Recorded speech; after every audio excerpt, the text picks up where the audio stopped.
As always on the live stream, we're going to end with a quick show and tell. And this is a lot of stuff, but the idea behind it was to just do one video and cover the majority of the 3D printed stuff that we're going to talk about on this channel. If you follow the channel, you know I just got a 3D printer, a new 3D printer, but it's been a blast. I've been using it for a bunch of different stuff around the shop, but I thought, what are the EDC options in 3D prints, and how viable are they? So I just pulled up on, I think it was Maker World, a bunch of different ones, started printing them, started playing around with them.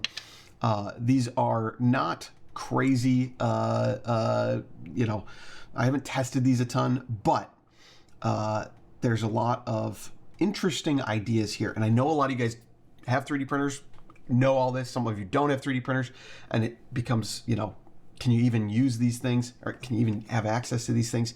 And then it's hit or miss. But I want to just go through a selection that I pulled up and talk about it. We're going to try and do it all in this video so that we don't have to keep talking about 3D printed options. They'll come up here and there in the future, but yeah, let's dive into it. I've got a video coming out on this guy. This is the Earthling EDC Pocket Rack. Nice thing about these is these are available if you just want to purchase the Pocket Rack. All of the other parts you get on your own and assemble. So we'll have a full video on that if you guys are interested. Some of the other commercially available things, we've got the Lotto Parts bit holder. This is like a credit card sized holder for Leatherman bits, and I've been pretty impressed with it. I printed it in PLA. I don't know if that's the ideal option, but holds all of your Leatherman bits. Actually holds a couple extra than the normal bit sleeve, and can fit in a wallet. So really nice little idea, and you just pop those bits free. And if you need an idea of thickness, they are just about exactly as thick as the Leatherman bits themselves, and just little spring tension keeps them clipped into place. This is also available from zapwizard.com if you want to purchase it, or you can get the file for free and 3D print. Same with that Earthling EDC rack. I've got a couple of things here. These are from Todd Parker's YouTube channel.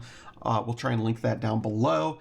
And used to go by Swiss Mods, now is going by Systematic Tools, systematictools.com. So this is the version 1 of the Knipex sheath.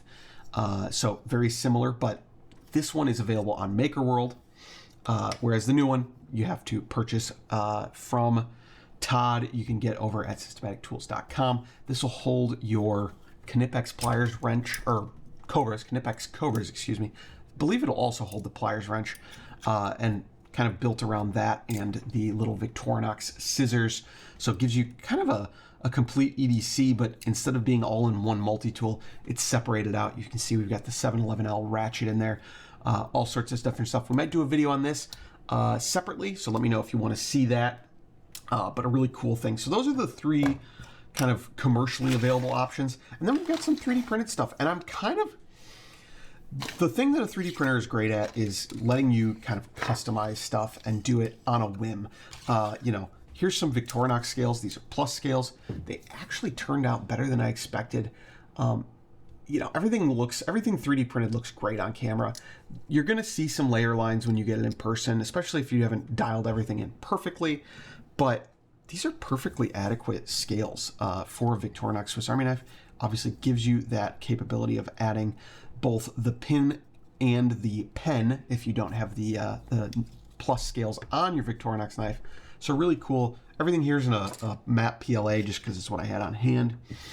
Here's a similar thing for your pliers wrench, or your Cobras, excuse me, except these are for the, I think they're for the Work Pro pliers. So tons of stuff. I'll try and link to the 3D print files below for those that do have a 3D printer.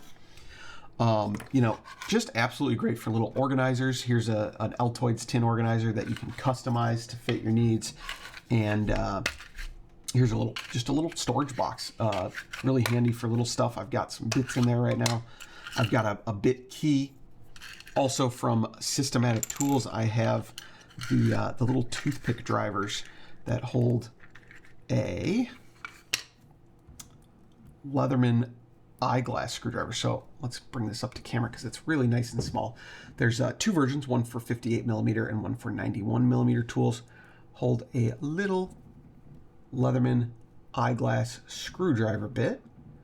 And then for some added torque, you can slip this straight into the toothpick and spin it. Obviously low torque applications, but a really cool little tool. You know, you can make bit drivers that there's a, you know, stores your bits inside, hangs on a keychain. Oh, it's even clipped in there. What the heck? See if we can get that bit back out. That had retention that I didn't know. And then this 3D print failed, but you can put it in the end and use it. Same thing here. We've got a little keychain bit driver, room for a magnet inside of there. So tons of little stuff. Let me know what you guys like for 3D printed EDC. Like I said, we're not going to cover this a ton on the channel, but I wanted to do at least one little showcase. Kind of love the idea of this Sharpie marker clip. I've shown in the past how I always tend to rip the caps or the clips off of my Sharpie. I've had the Sharpie in here for a few days and it's actually not dried out, which is excellent. But playing around with some different stuff. The main things, like I said, we've got a video coming up on this guy.